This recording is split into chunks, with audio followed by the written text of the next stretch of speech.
जय साईं राम भक्तों। साईं ने अपना पूरा जीवन फकीरों की तरह गुजारा।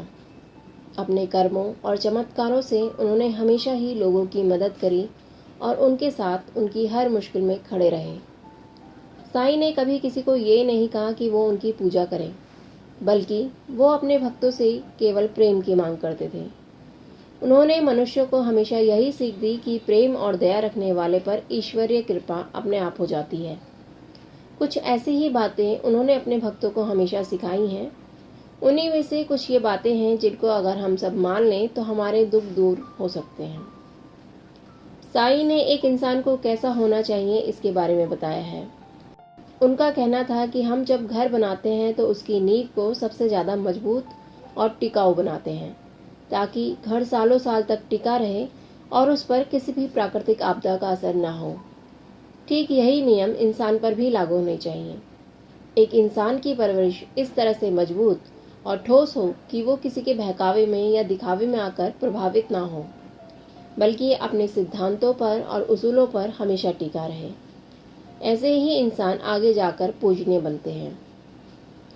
साईं इंसान को कमल की तरह बनने की सीख देते थे। जैसे कमल सूरज की किरणें पड़ने पर खिलने लगता है और उसकी पंखुड़ियां फैल जाती हैं, एक इंसान को भी जहाँ ज्ञान और सीख मिले वहाँ कमल की तरह बन जाना चाहिए। ज्ञान लेने के लिए अगर किसी के आगे हाथ भी फैलाना पड़े तो झुकना नहीं चाहिए, क्योंकि ज्ञान से जीवन में एक नहीं बहुत सारे रास्ते खुलते हैं। साईं ने अपने भक्तों से कहा था कि दुनिया में क्या नया है, कुछ भी नहीं, और दुनिया में क्या पुराना है, कुछ भी नहीं। सब कुछ हमेशा से था और हमेशा रहेगा। लेकिन अगर धैर्य और संतोष नहीं, यानी कि श्रद्धा और सबूरी नहीं, तो मनुष्य के लिए हर एक नया दिन मुश्किल पैदा करने वाला हो सकता है। इसलिए संतुष्टि को अपने जीवन में सर्वप्रथम विकसित करना चाहिए। साईं का कहना था कि इंसान के सारे काम उनके विचारों के परिणाम होते हैं। अगर कोई बुरा काम करता है तो ये उसके विचार का ही फल है, और कोई अच्छा काम करता है तो ये भी उसी के विचारों का परिणाम होता है।